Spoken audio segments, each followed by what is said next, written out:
umanong love triangle ang isa sa mga tinitignan dahilan kung bakit tinambangan ang race car champion na si Enzo Pastor noong Hunyo. Doble pasakit para sa mga naulila na hindi pa rin nare-resolba ang kaso. Nakatutok si Emil Sumangil. Exclusive. Mahigit isang buwan na mula ng tambangan sa Quezon City ang 28 anyos na race car champion na si Ferdinand Enzo Pastor. Pero hindi ganap na makausad ang kanyang pamilya, lalo't tila maila pa rin ang hustisya. We're still broken, still grieving to this time. Grieving pa rin. Dumalo ang ama ni Enzo na si Tomas Pastor, kasama ang may bahay na si Remy sa case conference ng Binoong Task Force ng Quezon City Police District o QCPD na tumututok sa kaso ng pinaslang na karerista. Magre-report ang PNP yung Enzo Pastor Task Force para bigyan kami ng update. Binigyan na rin ng Philippine National Police ang mag-asawang pastor ng close-in security. Ayon sa ama ng biktima, nakahinga sila ng maluwag ngayon lalo't si Pangulong Noynoy Aquino na raw ang nagsusulong para agad na maresolba ang kaso.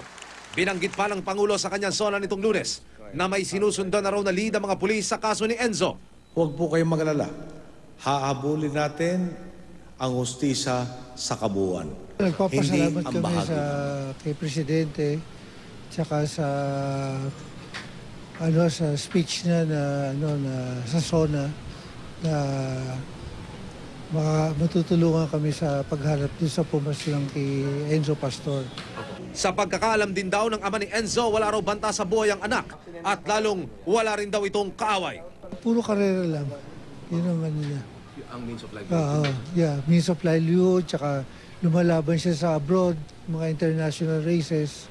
Ipinauubayan na raw nila sa kinauukulan ng investigasyon kasabay ng paglutang ng mga impormasyon mula sa mapagkakatiwalaang source sa Department of Justice na di umano'y love triangle ang nangingibabaw na anggulong posibleng motibo sa krimen.